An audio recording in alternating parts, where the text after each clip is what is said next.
Hello friends, कैसे हो आप सब लोग। अपना जो डेली की वोकेबलरी सीरीज है उसके नेक्स्ट वीडियो में आपका स्वागत है। और आज हम देखेंगे रूट वर्ड एक्जो से क्या क्या वर्ड्स बन सकते हैं। सबसे पहले हम देखते हैं कि एक्जो का मीनिंग क्या होता है। एक्जो जब भी एज ए प्रीफिक्स यूज होता है तो उसका मीनिंग होता है एक्सटर्नल या आउटसाइड। कोई भी बॉडी है उसके आउटसाइड से कोई फोर्स लग रहा है तो उसको एक्जो बोलेंगे।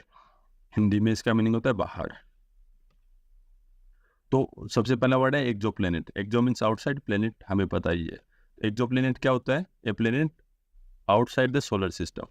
कि जो सोलर सिस्टम है, सन है एंड जो 8 प्लैनेट्स हैं, उस सोलर सिस्टम के बाहर अगर कोई प्लैनेट मिलता है तो उसको हम बोलते हैं एक्जो प्लैनेट। हिंदी में इसको बोलेंगे बहिर्ग्रह।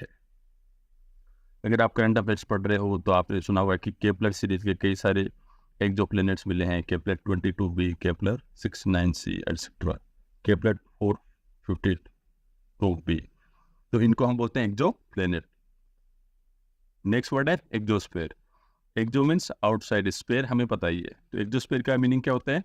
The region near the edge of a planet's atmosphere. कि ये जो प्लैनेट है, फॉर एग्जांपल ये अपनी अर्थ है, अर्थ के ऊपर ट्रोपोस्फेयर, स्ट्रेटोस्फेयर, मेजोस्फेयर, थर्मोस्फेयर और एक्जोस्फेयर, ये 5 लेयर है एटमॉस्फेयर की। तो ये पूरा मिला के हम देखें तो यहाँ तक ये क्या है? एटमॉस्फेयर। और ये ऊपर ओपन स्पेस है। तो जो एटमॉस्फेयर की आउटर मोस्ट लेयर होगी उसको हम बोलते हैं एक्जोस्फेयर। हिंदी में इसको क्या बोलेंगे? बहिर्मंडल। नेक्स्ट वर्ड है एक्जोजेनस। कैसे रूट वर्ड्स में डिवाइड करेंगे? Exo means outside, genous means originating from. तो एक्जोजेनस का क्या मीनिंग होगा? Having a cause that is outside itself. कि कोई एक्टिविटी हो रही है, उसका जो कारण है, कोज है, वो उससे बाहर लाई करता है। फॉर एग्जाम्पल कोई एक्जोजेनिक फोर्स हो सकता है कि जैसे हम ज्योग्राफी में पढ़ते हैं कि जब अलग अलग टाइप के हम लैंड फॉर्म्स पढ़ते हैं तब हम देखते हैं कि कौन से एक्जोजेनस फोर्स होते हैं। जैसे विंड एक्जोजेनस फोर्स होता है। तो कोई भी चीज जिसका कोज उस बॉडी के बाहर होता है तो उसको हम बोलेंगे एक्जोजेनस। हिंदी में इसको क्या बोलेंगे? बहिर्जनित। अब जहाँ पे भी रूट वर्ड एक्जो आता है तो इसका एंटोनिम क्या होगा? एंडो। तो एक्जोजेनस का एंटोनिम क्या होगा? एंडोजेनस। नेक्स्ट वर्ड है एक्जोगेमी। एक्जोगेमी हमने ऑलरेडी पढ़ रखा है। जब मैंने गेमी रूट वर्ड का वीडियो लिया था तो उसमें ये वर्ड मैंने कवर किया था।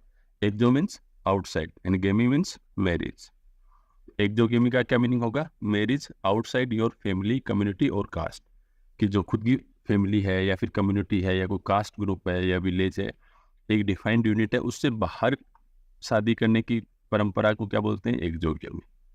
हिंदी में इसको क्या बोलेंगे? बहिर्विवाह। अब अगेन एक्जोगेमी का एंटोनिम क्या होगा? एंडोगेमी। एंडोगेमी क्या होगा? कि एक डिफाइंड कम्युनिटी या रीजन के अंदर शादी करने की प्रैक्टिस को हम क्या बोलेंगे? एंडोगेमी। नेक्स्ट वर्ड है एक्जोथर्मिक।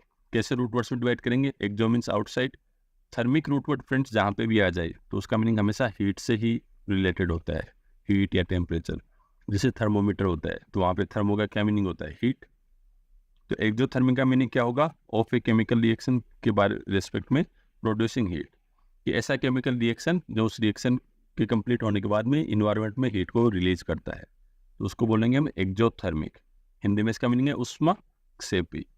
फॉर एग्जाम्पल आप इस पिक्टोग्राफ से समझिए कि ये एक्जोथर्मिक रिएक्शन है, तो इसके अंदर ये क्या करेगा? इन्वायरमेंट में हीट को रिलीज करेगा। दूसरी तरफ इसका एंटोनिम क्या होगा? एंडोथर्मिक। तो वो क्या करेगा? इन्वायरमेंट से हीट एब्जॉर्ब करेगा। नेक्स्ट वर्ड है एक्जोक्राइन। हमने बायोलॉजी में, बेसिक बायोलॉजी में पढ़ा होगा कि एंडोक्राइन ग्लैंड्स होती हैं, फिर एक्जोक्राइन ग्लैंड्स होती हैं। तो एक्जोक्राइन में एक्जो मीन्स आउटसाइड, क्राइन ग्लैंड के लिए होता है। तो मीनिंग क्या होता है इसका? Relating to any of the organs of the body that makes products such as tears, milk, sweat और saliva and send them through a tube or opening to a body surface. कि इन body के उन अंगों की बात हो रही है जो कुछ प्रोडक्ट बनाते हैं, जैसे आंसू हो गए, दूध हो गए, पसीना हो गया, और उनको छोटे पतले पतले ट्यूब्स के थ्रू बॉडी के सरफेस के बाहर निकाल देती है। उनको हम एक्जोक्राइन बोलते हैं। फॉर एग्जांपल अपनी आईज हैं, तो आई क्या होती है? एक एक्जोक्राइन ग्लैंड है। उनसे क्या निकलता है? टीयर निकलते हैं, आंसू निकलते हैं, और वो आंसू एक्चुअली बॉडी के बाहर आ जाते हैं। उसी के हिसाब से सलाइवरी ग्लैंड्स होती हैं, वो सलाइवा भी बॉडी से बाहर आता है। हिंदी में इनको क्या बोलेंगे? बहिस्रावी ग्रंथि। सिमिलरली एक्सोक्राइन का एंटोनिम क्या होगा? एंडोक्राइन। नेक्स्ट वर्ड जो हम देखने वाले हैं वो है exoskeleton. Exo means outside, skeleton means कंकाल। तो एक्सोस्केलेटन क्या होगा?